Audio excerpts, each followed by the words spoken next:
Good day, everybody, and welcome to another edition of the Military and Foreign Affairs Network. I am your host, the voice of reason. Today, we're continuing our ongoing coverage of the war between the Russian Federation and the Ukraine. Now, today, as I look at the Drudge Report, if you bring up the Drudge Report, what are the headlines on the current Drudge Report? Polish Prime Minister warns we are in pre-war era as Putin missiles fire close to the border.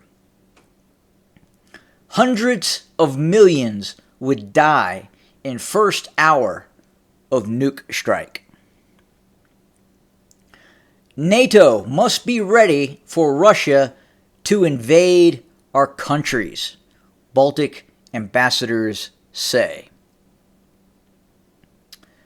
Vlad can exploit loophole to attack U.S. and not trigger Article 5. And then finally, growing number of Americans end up in Russian jails. Prospects for release unclear. Very interesting. So let's go over and let's look at the very first article. Polish Prime Minister warns we are in error on a pre-war era. The Prime Minister of Poland has said Europe is in a pre-war era as Vladimir Putin's barbaric bombardments on Ukraine came alarmingly close to his country's borders on Friday. I want to pause there real quick because I think this is important to reflect on.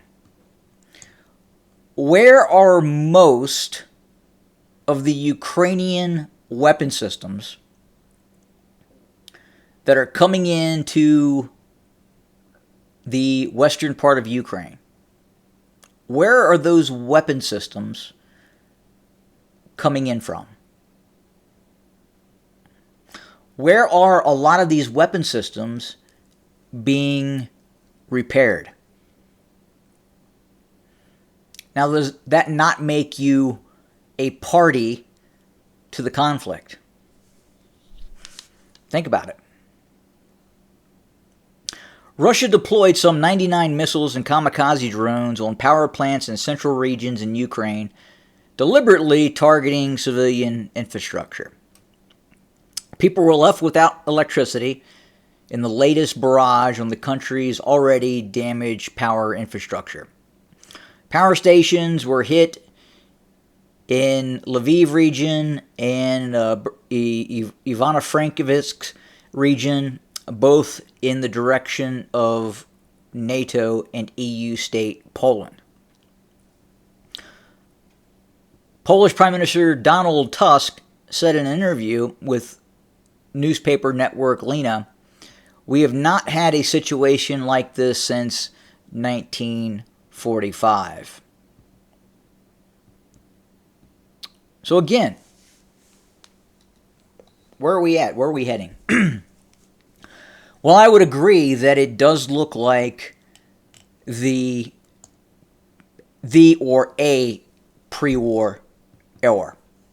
An era that would be, I guess if we would go back to World War II, maybe along the lines of the Spanish Civil War or some of the early stages of the German Polish campaigns, and possibly the annexation of parts of the Sudetenland along the Czech-German border. And that we continue to move in a direction that is glaringly apparent going to end in quite possibly a larger conflict.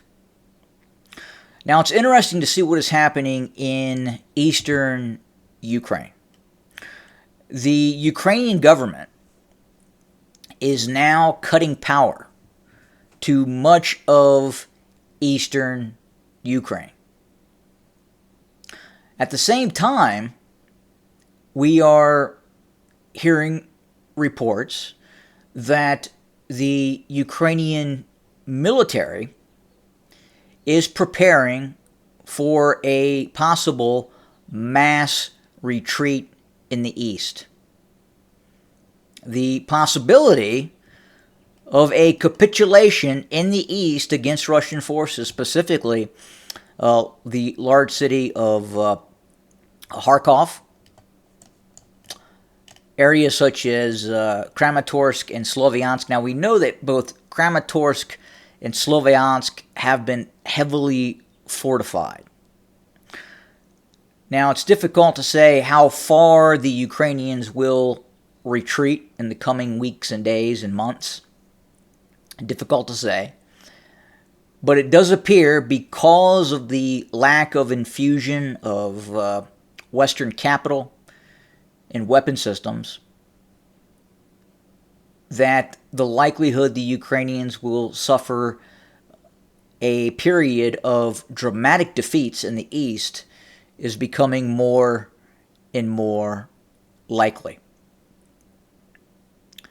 Furthermore, the replacement of General Zaluzhny with the new general, the Butcher of Bakhmut, is what they call him. And they don't call him that because of his proficiency in killing Russians. It was his proficiency in sending Ukrainian service members to their doom.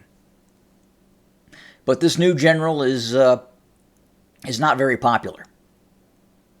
Matter of fact, Zaluzhny reportedly now is now sitting in the United Kingdom. I imagine within about 6 months, after he leaves his post as ambassador to the United Kingdom, I'll probably run into him down in Coconuts, down in South Florida near Fort Lauderdale.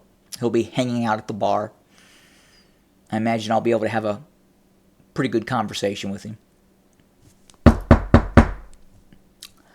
Look, a lot of high-ranking Ukrainian officials are getting second homes and property in South Florida. It's warm. Ukrainian winters are tough.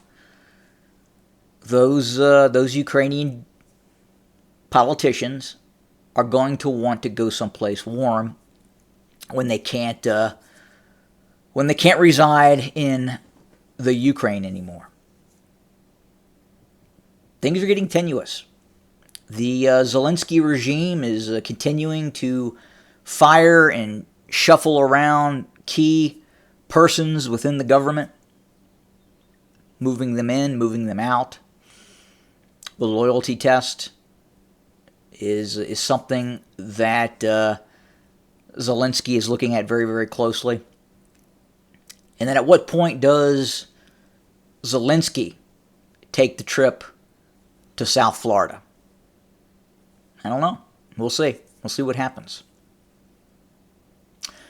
The Russians continue to hit targets throughout Ukraine. There has been one specific strike near to the southeast of Kharkov that resulted in significant Ukrainian casualties. A key node to the southeast of the city were hit by ballistic missiles. Quite possibly a bunker was hit by Russian forces. And those operations by the Russians continue. We're seeing new and improved Russian weapon systems being deployed, especially these rocket-assisted glide bombs with a range in excess of 90 kilometers. Now the Russians have figured out a way to launch these Fab 250s, these Fab 500s, specifically the 250s, without needing an aircraft. A rocket-assisted bomb, a rocket-assisted glide bomb that has an extended range, precision-guided capability. And we're seeing more of these systems being deployed by Russian forces. And the Russians continue its operation by using hundreds upon hundreds of glide bombs per month against Ukrainian targets. This is why the Ukrainians are now begging and pleading for air defense missiles, more Patriot missile batteries. They're running out, and the Russians are targeting those systems as well. Incredibly difficult situation right now for the Ukrainians. At the same time, as we had talked about before, the Russians look to be preparing for major offensive operations. Are the Russians going to launch one single 300,000 troop offensive in one location? Are they going to split that offensive up into three 100,000 man group armies attacking the Ukrainian front line? We don't know yet. But the Russians are continuing to prepare for further operations after they feel that they have degraded and destroyed the Ukrainian forces on the front line with these GLONASS guided glide bombs. Difficult situation for the Ukrainians. Now that's what we have for today. We're going to continue to watch the situation very, very closely. We're continuing to watch both the reports coming in that the Ukrainians could be preparing for a mass retreat from the front lines. We are also watching very, very closely what is happening internally as well. The stressors are building for the current Ukrainian regime. Very difficult time in the halls of power in Kiev. So more to come very, very soon. As always, have a good day.